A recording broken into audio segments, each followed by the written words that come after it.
Cuando la albúmina, la globulina que están en el plasma, que son procesados por el hígado, ¿cómo entran al torrente sanguíneo? Por este tipo de capilares, ¿eh? Por eso sus poros grandes. ¿Por qué? Porque permiten que por allí ingrese la albúmina, ingrese el fibrinógeno, ingrese la globulina. Y de esa manera van a formar parte del plasma sanguíneo. Después los capilares tienen poros así chiquititos. Miren, miren, miren acá, miren acá. Entonces, por allí, ¿podrán salir la albúmina? No. ¿Podrá salir la globulina? No. ¿Podrá salir el fibrinógeno? No. ¿Por qué no? Porque son muy grandes. Necesitan poros de este tamaño para poder salir. Entonces, esto describí en la clase anterior. Capilares del hígado, es lo que describí ahorita. Capilares fenestrados. ¿Cuándo decimos que un capilar es fenestrado? Ya, tenemos el capilar. Y en esa capilar hay poros. Pero en ese poro hay como una especie de una puerta que se cierra y se abre. ¿Ve? El poro sigue manteniendo su tamaño siempre, ni se agranda ni se achica. Pero se cierra y no entra ni sale nada. Pero se abre la puerta y ahí puede entrar o salir cualquier sustancia. Esta es la característica de los capilares fenestrados. ¿Con qué otros nombres se conocen a los capilares fenestrados? Viscerales, viscerales. Obvio, ¿dónde se encuentran estos capilares? En el intestino delgado, ¿ya? Allí se encuentran más que nada, ¿ve? Como indica allí, en el páncreas, en el tubo digestivo y las glándulas endocrinas. El endotelio, bueno, características de la pared del capilar. Tipos de capilares, ¿ya? Todo el sistema circulatorio, constituido por el corazón por un lado y los vasos sanguíneos por otro lado, su función, ¿cuál es? La principal función de todo el sistema circulatorio es llevar nutrientes hacia cada una de nuestras células y luego recoger excretas desde cada una de las células para llevarlos a los órganos excretores. Esa es su principal función. Respóndanme ustedes. ¿El corazón realiza esta última función que he explicado? Respóndame. No. ¿Las arterias realizan esta última función que he explicado? No. ¿Las venas realizan esta función de intercambio? No. ¿Qué vasos son los que realizan esta función? Los capilares sanguíneos. Por allí salen los nutrientes del plasma hacia el líquido intersticial y por allí entran las secretas del líquido intersticial al plasma. ¿Quién me responde? Esos nutrientes que salen del plasma al líquido intersticial, ¿qué importancia tienen? A ver, una pregunta de examen. ¿Qué importancia tienen estos nutrientes que salen del plasma al líquido intersticial? Por los capilares, dicho sea de paso. ¿Qué importancia tiene? De nutrición o alimentación de las células. Obvio, obvio. Entonces, cuando sale el plasma, allí va llevando cantidad de nutrientes. Glucosa, aminoácidos, iones de sodio, iones de potasio, iones de magnesio, iones de cloro, etcétera, etcétera, etcétera.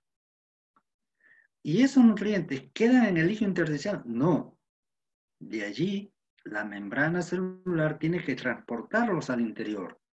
Y es en el interior de la célula donde los diferentes organelos van a utilizar estos nutrientes. ¿Eh? Luego, después de realizar procesos metabólicos, se van a producir productos de desecho o excretas. Y estas tienen que salir, porque si no salen, la célula se intoxica y muere. Entonces, ¿a dónde salen? Van a salir al líquido intersticial también. Y del líquido intersticial van a entrar por los capilares al torrente sanguíneo. Y el torrente sanguíneo lo va a llevar a los órganos excretores. Miren, solo el 5% de la sangre se encuentra en la circulación capilar. Miren, miren, a pesar de tener una función tan importante, en los capilares solo se encuentra el 5% de la sangre, ¿ve? Y con un volumen tan pequeño de sangre se asegura la función de intercambio de sustancias. ¿Mm? La función de intercambio varía según la estructura del endotelio y por ende según el tipo del capilar. Allí están las diferentes funciones, ahí tienen para leer. Este es un gráfico que creo les estuve explicando en la clase anterior. Aquí una arteriola proviene de una arteria, sangre oxigenada y con abundantes nutrientes. ¿Con abundante agua también? Sí. Esta sangre tiene proteínas. ¿En qué porcentaje están presentes las proteínas en una sangre normal o en la sangre de un individuo normal? En 7%. ¿Ya? En la sangre que está aquí, el porcentaje de proteínas de la sangre es 7%. Antes de continuar, ¿quién me responde? ¿Qué proteínas están presentes aquí en esta sangre? Albúminas y globulinas. Y fibrinógeno. Muy bien. Esas 3 proteínas. También le dije que, a ver, ¿qué nombre recibe lo que está señalando el pulsor? ¿Qué nombre recibe? Lo que está señalando el puntero. A ver, todo esto. ¿Qué hay aquí? ¿Qué hay aquí? ¿Qué hay aquí? Aquí hay líquido intersticial. ¿Cómo se formó este líquido intersticial? Del plasma que sale. ¿Sale trayendo qué? Abundante agua. Abundante nutrientes. ¿Ve? ¿Las proteínas salen por aquí? ¿Sí o no? Respóndame. ¿Las proteínas salen por aquí? ¿Sí o no? No. ¿Por qué? Porque son muy grandes, demasiado grandes. Y los poros aquí son pequeñísimos. Entonces, ¿qué sale? Aminoácidos, que son pequeñísimos. ¿Qué más sale? Glucosa. ¿Qué más sale? Agua. ¿Qué más sale? Iones de cloro, iones de sodio, iones de magnesio. Eso sale. ¿Ya? Y cuando sale abundante agua, miren acá, entonces aquí la sangre se concentra y esta concentración hace que la sangre absorbe el agua de acá, por ósmosis, ¿ve? Por ósmosis. En cambio acá, el agua abundante de la sangre hace que esta agua salga, por ósmosis también. El agua sale por ósmosis. Y en cambio acá, donde la sangre se concentra porque ya salió abundante agua acá, el agua va a entrar por ósmosis también, ¿ya? A ver, al salir el agua, ¿qué arrastra? Nutrientes. Al entrar el agua, ¿qué arrastra? Al entrar el agua por esta parte, ¿qué arrastra? Desechos. Desecho. Desechos, excretas. Pero en algunos casos las excretas son muy grandes y no pueden entrar por acá, por el capilar. Por suerte, cerca de todo capilar hay estos vasos, que son los vasos linfáticos, y por allí ingresan estas excretas que son de tamaño más grande. He allí su función, he allí su importancia de estos vasos linfáticos. Ya. Miren acá, fisiología y fisiopatología del tono vascular. ¿A qué se refiere tono vascular? Es cuando el capilar se contrae, sus paredes, que está constituido por endotelio, se contraen. ¿Ve? Y tiene un diámetro moderado.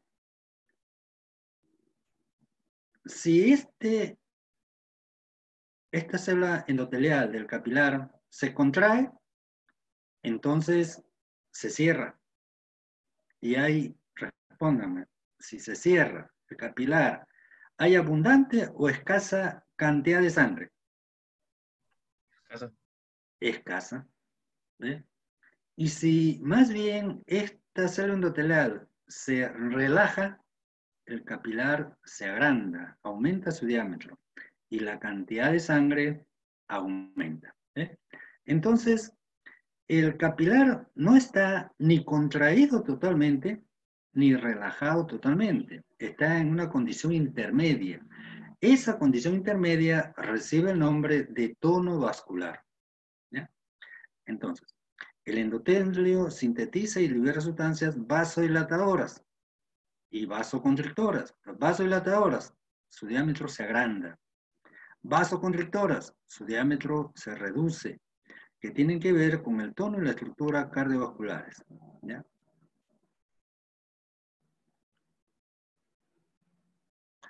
Aquí. Fisiología y fisiopatología de la inmunidad y la citotoxicidad. A ver, en estos días de coronavirus,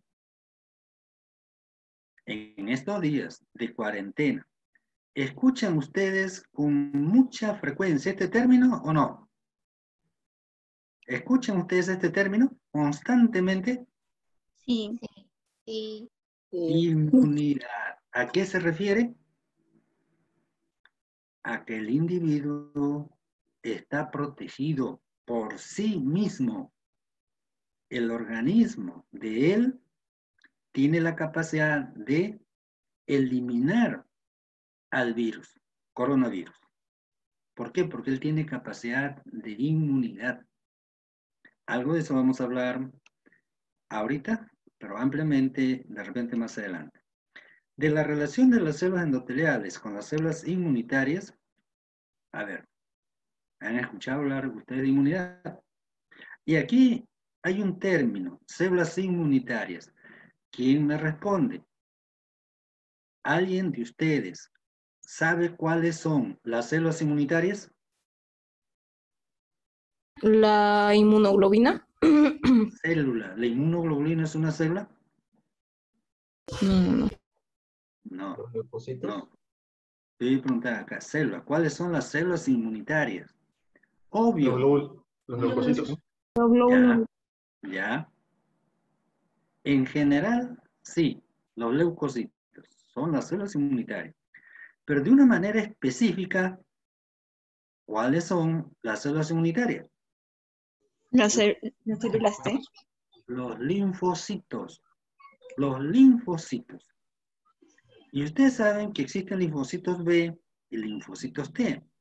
Ambos intervienen o son células inmunitarias. ¿Por qué son células inmunitarias? Porque ellas intervienen en la inmunidad celular, los linfocitos T, y humoral, los linfocitos B. ¿Quiénes más, además de estas células inmunitarias, linfocitos B y T? Los polimorfos nucleares. ¿Quiénes? Neutrófilos, basófilos, eosinófilos. Y macrófagos, ¿ve? Que son células gigantes que fagocitan todo lo extraño que encuentran en nuestro interior.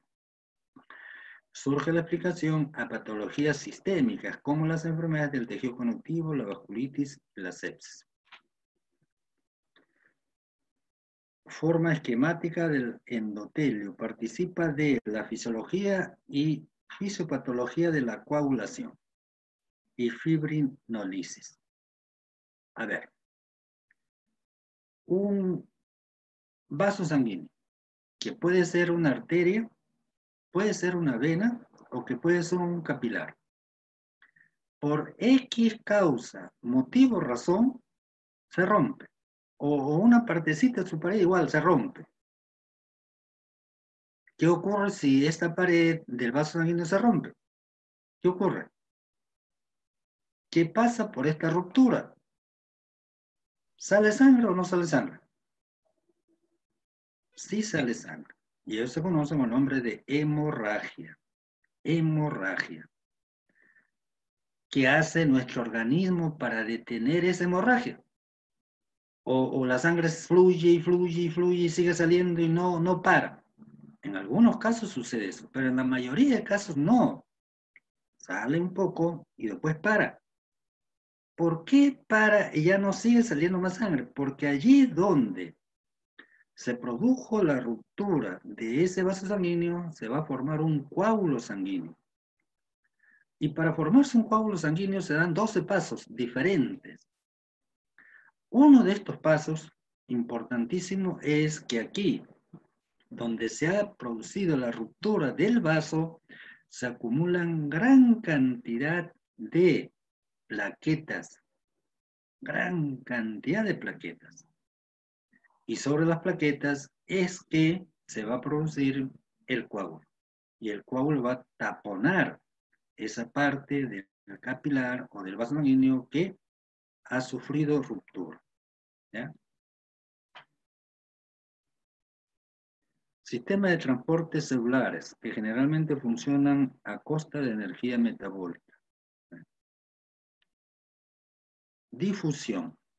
Otra función importantísima en los capilares es la difusión, basada en la diferencia de concentración. A ver, ¿quién me responde? Esta es una pregunta básica que todo biólogo del tercer año debe tener bien claro este concepto. A ver, ¿qué nombre recibe cuando a través de una membrana se difunde el agua? ¿Qué nombre tiene este proceso? ¿Quién me responde? Cuando a través de una membrana permeable se difunde el agua, este proceso recibe el nombre de ósmosis. Muy bien, muy bien, ósmosis. ¿Y qué nombre recibe el proceso por el cual a través de esta membrana permeable se transmiten solutos? Y no agua, solo solutos. ¿Qué nombre recibe este proceso? ¿Difusión? Difusión. Muy bien, muy bien. Entonces, cuando por una membrana se transporta el agua, es ósmosis. Y cuando por una membrana permeable también se transporta solutos, estamos al frente de difusión. Ejemplos de solutos. Ejemplos de solutos. Glucosa, aminoácidos, oxígeno, anhídrido carbónico, ion sodio, ion potasio, ion magnesio, etcétera, etcétera, etcétera. Ácidos grasos. Esos son solutos. ¿Ya? Y miren, no necesitan poros para que se realice la difusión por un lado o el proceso de ósmosis por otro lado. Las moléculas más hidrosolubles necesitan canales situados en las membranas o poros, que son las proteínas de canal, que ya hemos mencionado en clases anteriores. Allí, filtración. Se refiere sobre todo al agua, se filtra. ¿En dónde este proceso de filtración es importantísimo? Que en este momento se está produciendo en cada uno de nosotros. ¿En qué órgano? En los riñones. ¿En qué parte de los riñones? En la corteza, en la médula. La corteza. ¿Y por qué en la corteza? Porque allí se encuentra el nefrón. Y el nefrón es quien realiza este proceso de filtración. ¿Qué filtra? El plasma. Y cuando el plasma sale por la membrana de la cápsula de Bowman, va a llevar excretas, va a llevar creatinina, va a llevar urea, va a llevar ácido úrico. ¿Ve? Entonces allí la importancia de este proceso de filtración. Flujo sanguíneo en los capilares, vasomotilidad. Ya, a ver. El primer capilares ya sabemos, está claro, ¿no? Son vasos que forman parte del sistema o del aparato circulatorio y su importancia radica es que a través de ellos se realiza el intercambio. Salen nutrientes y entran excretas. Pero acá hay un término nuevo. ¿Cuál término? Vasomotilidad. ¿Qué entienden por vasomotilidad? Movimiento dentro del vaso o movimiento del vaso. Sí. El vaso transporta. El vaso, y en este caso los capilares son los que transportan. Eso es vasomotilidad. Y transportan en el sentido de la arteria hacia la arteriola, la capilar y la médula.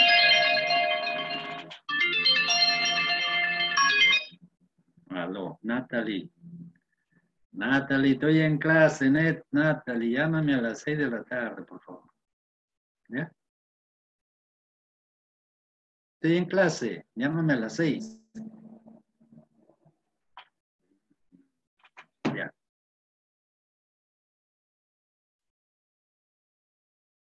Y la sangre fluye de forma intermitente. ¿Ya? O sea, sale, se detiene. Sale, se detiene. Sale, se detiene. No sale como un flujo continuo que chorrea. No, no, no. No. La sangre por capilar, no. Y se detiene. Y se detiene. ¿Ve? Por eso dice que realiza esta intermitencia, es el llamado vasomotilidad, que viene a ser la contracción intermitente de las metaarteriolas y esfínteres capilares. ¿Ya?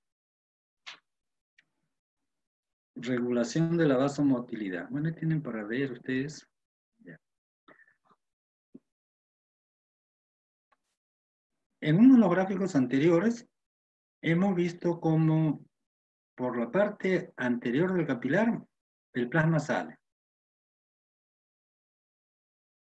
Sale con abundante agua, llevando nutrientes.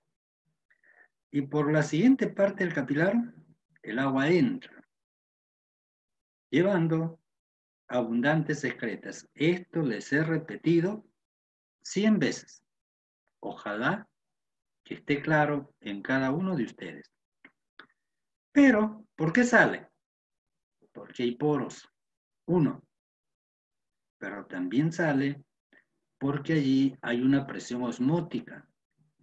Esta presión osmótica que existe o que se produce o que se realiza a nivel de capilares no se conoce con el nombre de presión osmótica, no. Cambia de nombre. ¿Qué nombre? Presión coloidosmótica. Ese nombre tiene, pero es ósmosis. Es ósmosis. Solo que por capricho, qué sé yo, de los genios de fisiología, le han puesto este nombre. Presión coloidosmótica. Viene a ser la presión osmótica.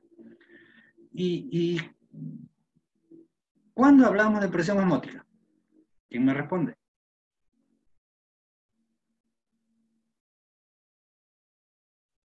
Cuando el proceso de ósmosis, cuando la presión en un proceso de ósmosis hace que se detenga el flujo de agua. Eso es presión osmótica. Ahora, por los capilares, además de los poros, otros mecanismos intervienen para que el plasma salga y para que el líquido intersticial entre, sí. Además de los poros, además de la vasomotilidad, interviene la presión hidrostática por un lado y la presión coloidosmótica por otro lado. ¿Qué es presión hidrostática? Facilito. ¿Cuándo se produce la presión hidrostática? Cuando el corazón hace esto. Miren, miren, miren. ¿Qué hace? ¿Me están viendo? ¿Qué hace el corazón? ¿Me están viendo o no? Sí. Bombea. ¿Bombea? Contrae. No. Eso, se contrae. Se contrae. Y eso tiene un nombre. ¿Qué nombre? Sístole. Sístole. Entonces, la sístole ventricular produce que esta presión hidrostática se eleve a nivel de capilar y eso permite la salida del plasma. ¿Ve? Eso permite la salida del plasma. Pero también a nivel de capilar hay otra presión. Ya, antes. Hay dos estructuras responsables de la presión hidrostática. Dos. La primera ya describí, la sístole ventricular. ¿Ve?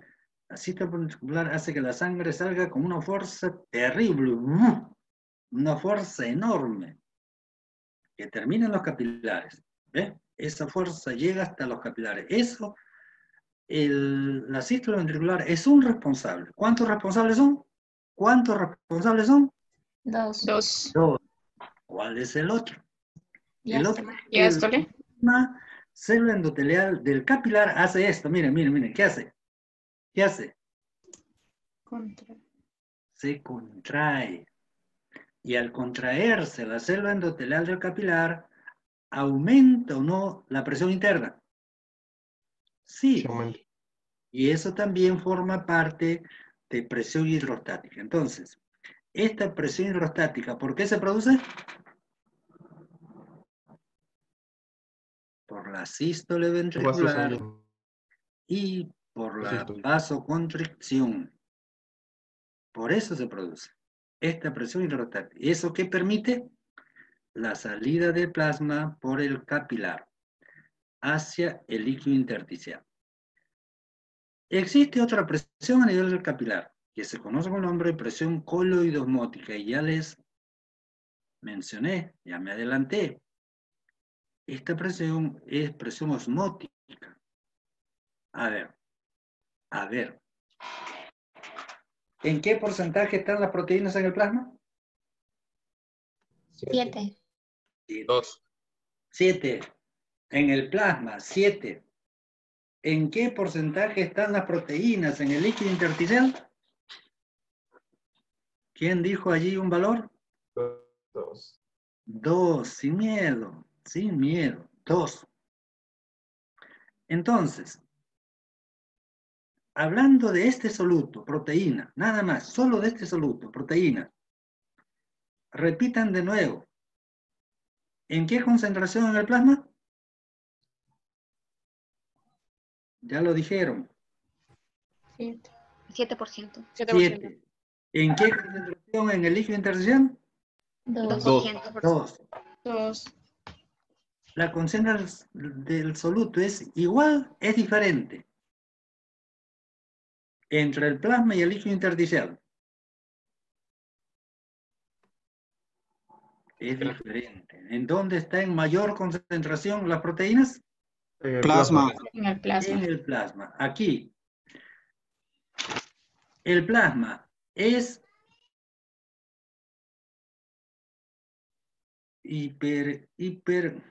tiene un nombre. ¿Hipertónico o isotónico? Hipertónico, porque tiene una mayor concentración. Efectivamente, el plasma es hipertónico. Y por ende, el líquido intersticial es hipotónico. ¿Va a haber ósmosis? Sí, porque quien separa ambos líquidos es la membrana del capilar, que es permeable. Va a haber ósmosis. La pregunta es, ¿el agua entra, el agua sale?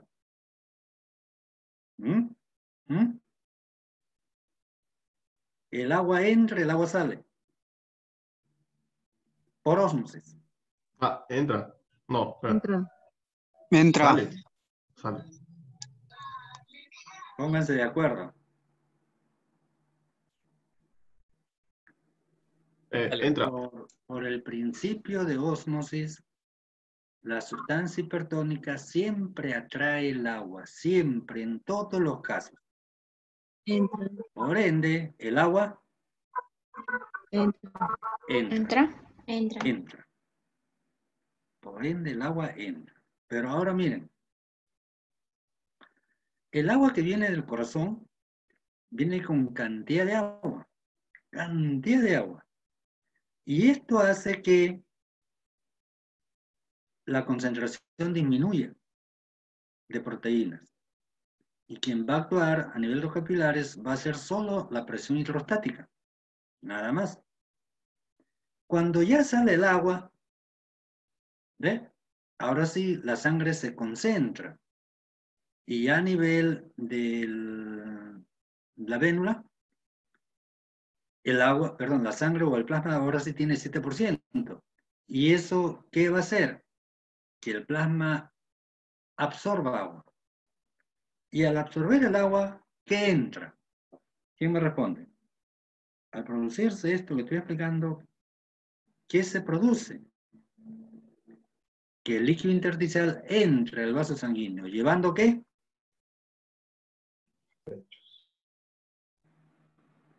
¿Llevando qué? Excretas. Excretas. Entonces, la salida de agua por un lado y la entrada de agua por otro lado, debido a la presión osmótica, se conoce con el nombre de presión coloidosmótica. Para terminar, ¿quién es el responsable de la presión coloidosmótica? Esta es pregunta de examen. ¿Quién es el responsable de la presión coloidosmótica en los capilares? Los niveles de proteína.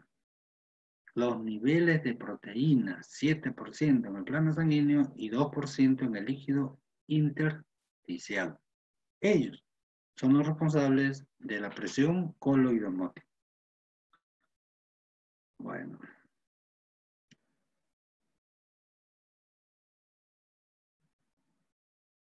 Compartimentos líquidos corporales. Ya. Existe líquido extracelular y el líquido extracelular a su vez puede ser intersticial y plasma sanguíneo. Son ambos, el líquido intersticial por un lado y el plasma sanguíneo por otro lado, forman parte del líquido extracelular. Ahora, líquido intracelular, facilito. ¿Dónde se encuentra? Dentro de la célula. Dentro de la célula. Luego tenemos el líquido transcelular. ¿Dónde se encuentra el líquido transcelular? El líquido sinovial en las articulaciones, el líquido peritoneal en la cavidad abdominal, el líquido pericárdico en el pericardio, el líquido cefalorraquídeo en el sistema nervioso central y el líquido intraocular. Sumando todos estos líquidos, nos da una cantidad de más o menos de 1 a 2 litros en una persona sana adulta. Sistema linfático. El sistema linfático. Miren aquí, en el siguiente gráfico, el sistema linfático está de verde, ¿ves? El sistema linfático. El sistema linfático también está en todas partes en nuestro organismo, en todas partes, pero tiene una función muy importante, la que se encuentre en las vísceras. ¿Ya? Bueno. Hace un rato les expliqué cómo intervenía el capilar linfático, cómo intervenía el capilar o el vaso linfático, mencioné. Capilar linfático permite absorber moléculas muy grandes que no pueden entrar por los capilares.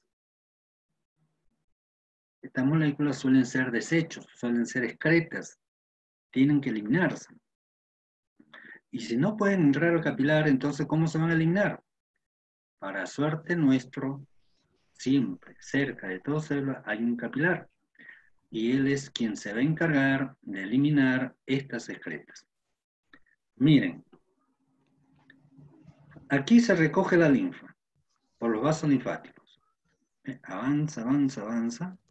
Y luego, miren, ¿dónde la linfa, en dónde termina? En la circulación.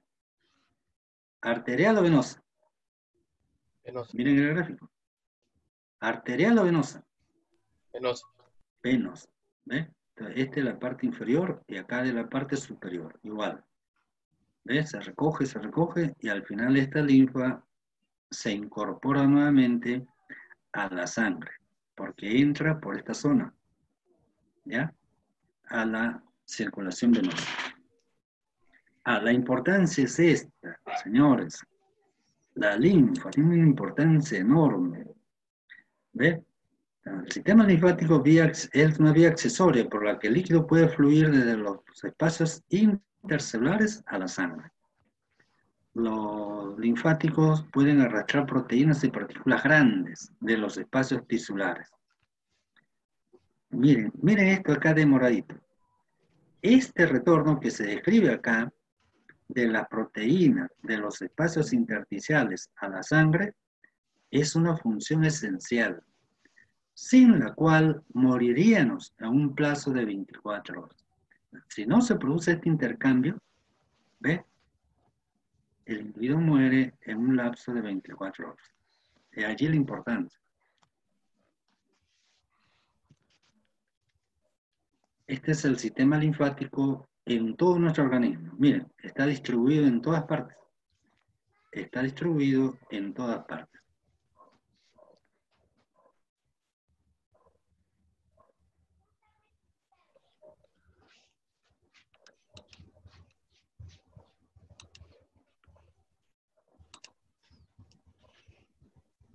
Esta parte es muy importante.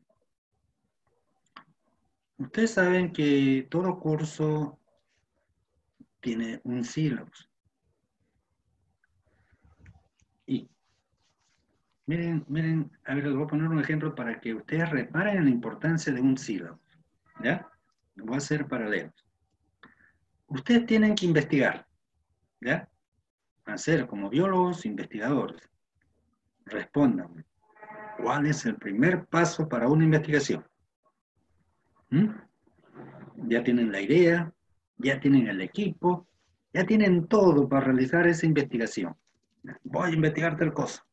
¿Cuál es el primer paso que tienen que dar o que hacer para realizar esa investigación? Planificar. ¿Cómo? Planificar. Sí, muy bien. ¿Y cómo planificas?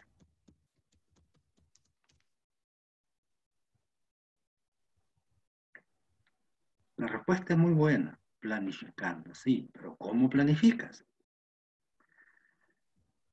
Se planifica mediante un proyecto de investigación o plan de investigación, de allí, planificación, plan de investigación, proyecto de investigación, diseño de investigación, es lo mismo. Entonces, si yo quiero realizar una investigación, lo primero que tengo que hacer es mi plan o proyecto de investigación. Eso es planificar. Pero hay muchas personas que ya van a investigar y se dedican de frente a obtener información. Nunca se investiga así. Nunca se investiga así. Lo primero que tengo que hacer para investigar es mi proyecto o plan de investigación.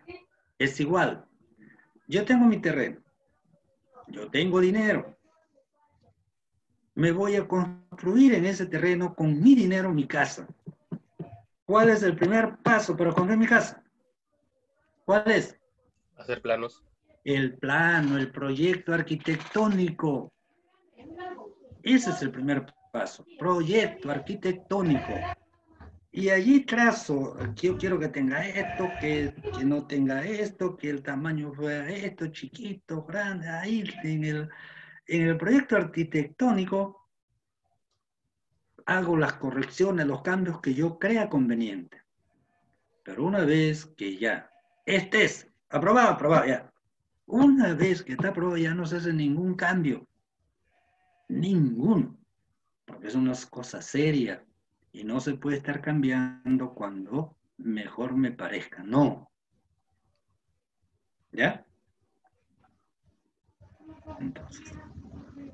¿Y qué relación tiene esto con...? Ya. Ustedes, al terminar el curso, tienen que terminar con una competencia. ¿Y dónde está esa competencia? En el sílabo. ¿Qué es el sílabo? Ya me acordé. Me acordé. Es el proyecto, es la planificación del curso. Entonces, el sílabo de fisiología animal, ¿qué viene a ser? La planificación de cómo se va a desarrollar el curso de fisiología animal. ¿Está claro? ¿Qué importancia tiene el sílabo? El sílabo es la planificación.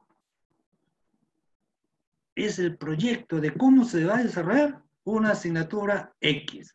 Es allí la importancia. Y en ese sílabo yo tengo que programar que al terminar el curso de fisiología el alumno debe ¿saber qué? La importancia de la membrana celular, por ejemplo. ¿Ve? La importancia de la homeostasis, por ejemplo. Y una competencia importantísima para aquellos biólogos que se van a dedicar al campo de la salud es este tema de aquí, sangre, el estudio de las células sanguíneas, ya que ustedes en el campo laboral, los que se dedican a salud, practican mucho sobre análisis sanguíneo, por un lado. Por otro lado, esto le va a permitir, miren el término que les he mencionado, que se lee, se escucha en todo momento. ¿Qué término es? ¿Qué término? Inmunidad. Inmunidad. Tiene que ver con células sanguíneas, ya me adelanté. ¿Qué células? Linfocitos. ¿Qué linfocitos? B y T. Entonces, sin más preámbulo, vamos a continuar.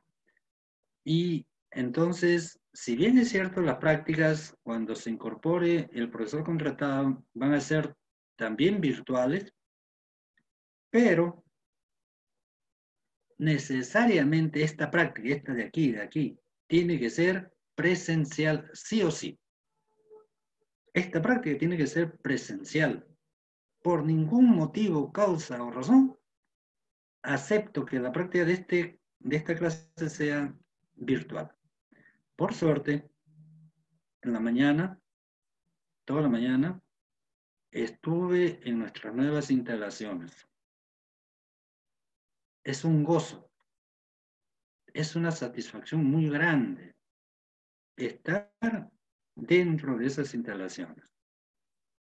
Muy bonitas, muy cómodas, muy modernas. Y la diferencia entre el ambiente que o que ustedes han estudiado con las que van a estudiar dentro de poco es grande, es enorme. La comodidad es muy buena. Yo estoy seguro que cada uno de ustedes se va a sentir muy cómodo. Está completamente equipada y estoy seguro que los profesores también vamos a tener condiciones para investigar y eso nos va a enriquecer en los cursos o asignaturas que enseñamos. ¿Quiénes se van a beneficiar al final?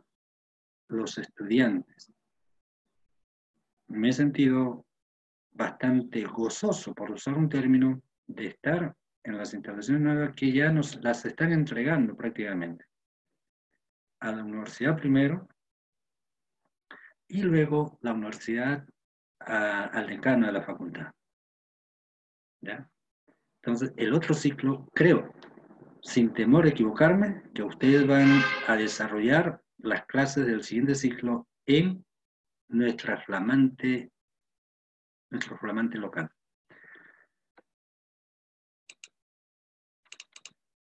Ya. En el organismo humano, miren, tiene varios compartimentos. Y allí definitivamente está presente el líquido intersticial. Se estima que en nuestro organismo hay en promedio 28 litros. Y estos 28 litros están presentes en 75 billones de células. A ver. ¿Qué nombre recibe? A ver, facilito. Estos 28 litros están en estos 75 billones de células, formando el líquido intracelular. El líquido intracelular, no se olviden, ¿ya? Ahora, el 40% del peso total del cuerpo está constituido por esta cantidad de agua. La composición del líquido intersticial de las diferentes células son similares, ¿ya? Los mismos componentes, la misma concentración de ion sodio, de ion potasio, de ion magnesio, etcétera, etcétera, etcétera. Están en las diferentes células de nuestro organismo. Entonces, ya hemos visto el líquido intracelular. Ahora vamos a hablar del líquido extracelular, que ya hemos visto. Dos componentes, el líquido extracelular. ¿Cuál es? El líquido intersticial y el plasma sanguíneo. Dice, 14 litros se encuentran fuera de las células, en nuestro organismo. 14 litros se encuentran fuera de las células. ¿Cuántos litros dentro? ¿Cuántos litros dentro? 28. ¿Ve? En cambio, fuera de las células hay 14 litros. De los 14 litros, 11 forman parte del líquido intersticial y 3 forman parte del plasma. ¿Mm? Ahora, entre el líquido intersticial y el plasma hay un intercambio constante. ¿Ya? Aquí está lo que les decía. Proteínas plasmáticas. Fracción líquida de la sangre. No. Entonces, el 60% es la fracción líquida de la sangre, que es el plasma. El volumen plasmático es el 5% del peso corporal.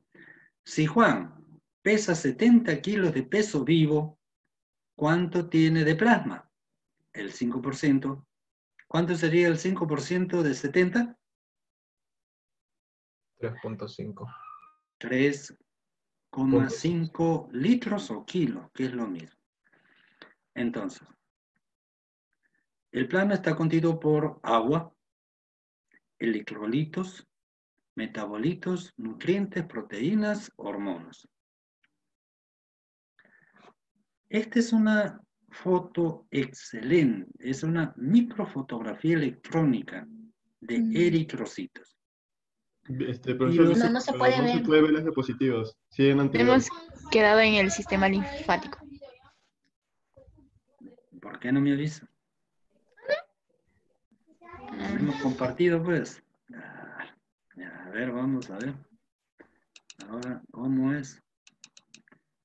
¿Cómo es? A ver. Ya.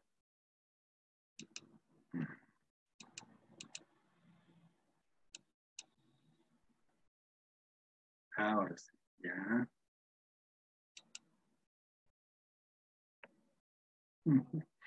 Qué chiste.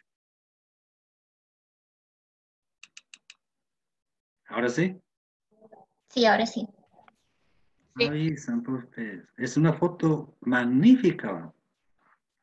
Una foto excelente. Es una microfotografía electrónica a colores de eritrocitos. Y aquí se puede ver claramente, miren, esta es la forma de un eritrocito, ¿ves? Miren, miren, miren, aquí. Un disco. Un disco. ¿Y este disco es plano? No, no. En la parte superior una cavidad y en la parte inferior otra cavidad. ¿Cuántas cavidades? 2. 2. El prefijo 2. ¿Sí? Bicóncavo. ¿Ves? ¿Por qué bicóncavo? Porque 2 tiene... cavidades. ¿Ya? Una en la cara superior y otra en la cara inferior. Entonces, ¿el eritrocito es esférico? No.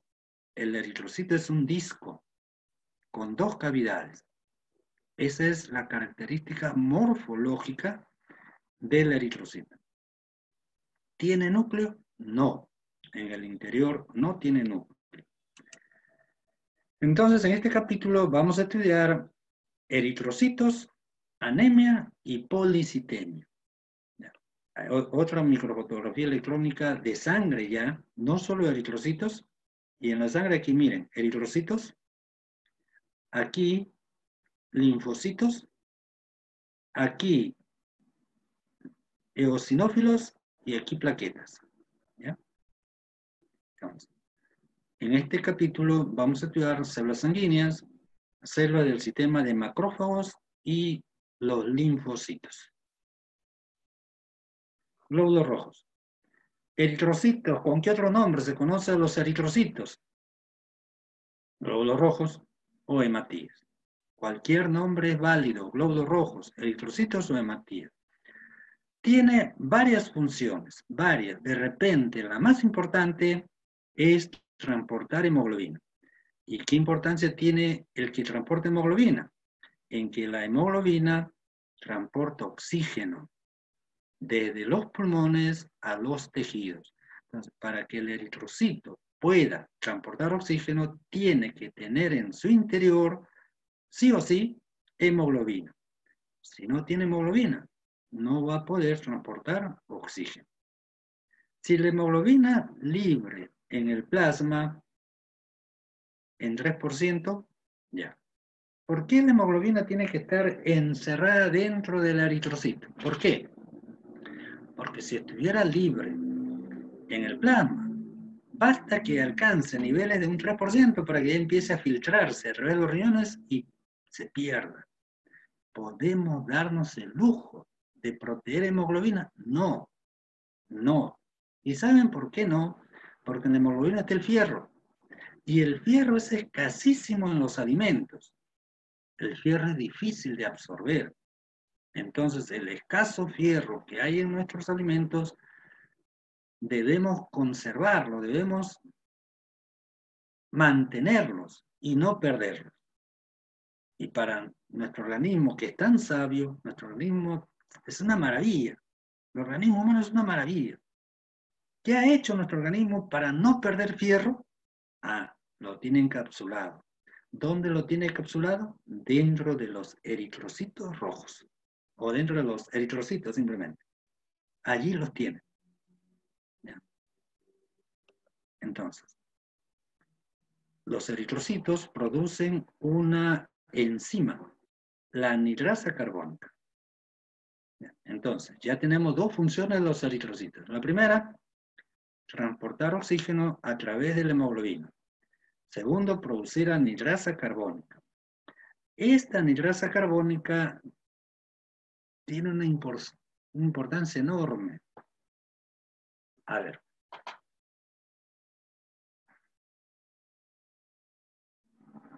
¿Qué necesitan nuestras células del medio ambiente? En estado gaseoso. Oxígeno. Oxígeno. Oxígeno. Lo capta a través del aparato respiratorio, las vías respiratorias superiores, entra al interior y llega hasta los pulmones. Los pulmones atraviesan la membrana del alveolo, atraviesan la membrana del capilar, atraviesan la membrana del eritrocito y se unen a la hemoglobina. Y la hemoglobina lo va a transportar hasta nuestras células. El eritrocito entra, la mitocondria utiliza ese oxígeno al oxidar a la glucosa y después de un proceso complejo que recibe el nombre de ciclo Krebs, se va a producir ATP por un lado, que es el producto, y se va a producir una excreta. ¿Qué excreta? El anhídrido carbónico. Ese anhídrido carbónico es tóxico. La célula no lo tolera, lo elimina. ¿Hacia dónde lo elimina? Hacia el líquido intersticial. En el líquido intersticial sigue siendo tóxico. ¿Qué hace el organismo? Lo elimina. ¿Dónde lo elimina? Al torrente sanguíneo. Y en el torrente sanguíneo tiene que llegar, ¿a dónde? A los pulmones. ¿Cómo es transportado? Ese anhídrido carbónico, para ser transportado, tiene que unirse. ¿A quién? ¿A quién se va a unir? Al agua. Al agua. ¿Quién acelera este proceso de unión? ¿Quién hace que esta unión sea al toque, rapidito?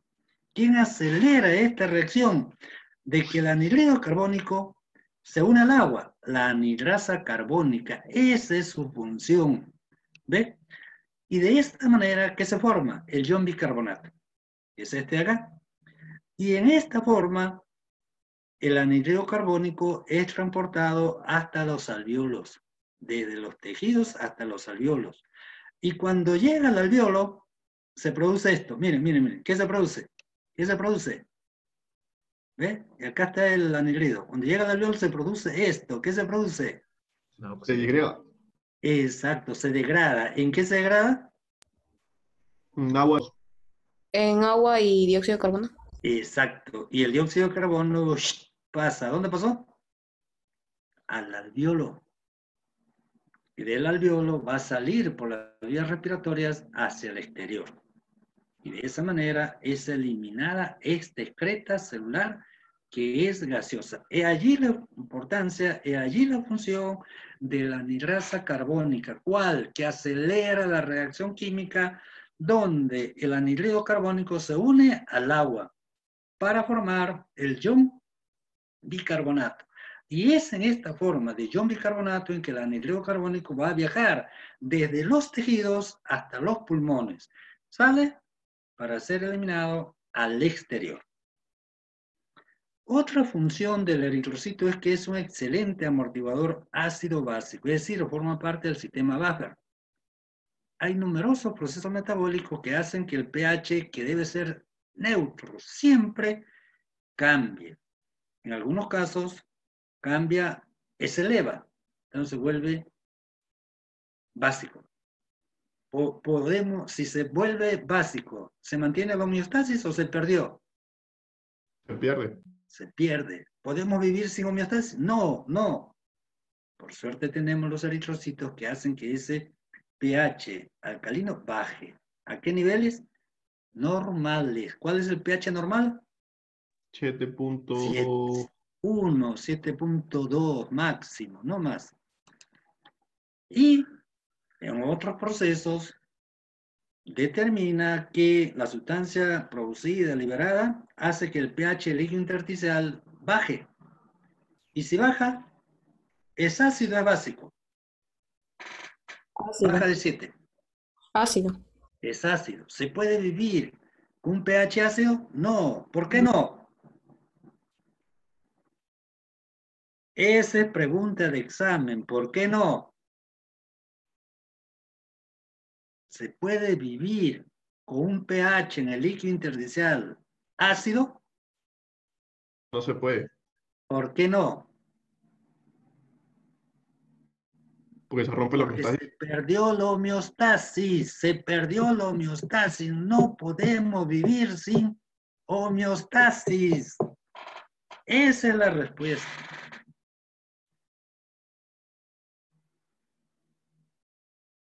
¿Qué pasó? Glóbulos rojos. Ya. La hemoglobina. Libre en el plasma. Mira, si la hemoglobina estuviera libre en el plasma, basta que alcance niveles del 3% para que sea eliminada a través de los riñones. Esa es la razón por la cual, para que no sea eliminada, debe estar guardada. ¿Dónde? ¿Dónde? Los glóbulos rojos. En los Dentro glóbulos de los rojos. eritrocitos. Eso está claro. Por tanto, para que la hemoglobina permanezca en el torrente sanguíneo, debe estar dentro del eritrocito. Las imágenes que vimos anteriormente son microfotografías electrónicas. Este es un dibujo. Este es un dibujo de eritrocitos. Pero esta es ya una tinción. Justo estas tinciones son las que ustedes tienen que hacer. Ustedes tienen que ser duchos en esto, en hacer este tipo de frotis o extensiones sanguíneas, ¿ya? Esta es una coloración Jensen. Y la imagen de aquí es importante porque un eritrocito normal, este es un eritrocito normal. Miren, miren, este de acá, este. En cambio, este es anormal. A ver, ¿qué digo? Ya. Acá otro, este es normal. Este es normal. Y este es anormal.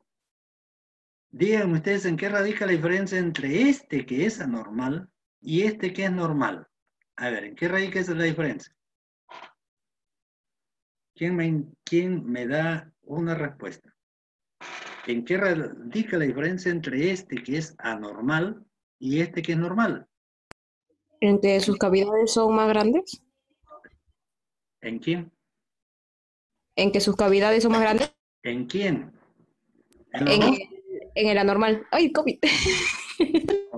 Aquí, miren, miren. No es, bueno, cavidad, no es, sino esto es coloración.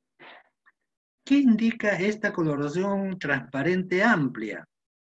Poquemoglobina. Poquemoglobina. En cambio, lo normal es esto.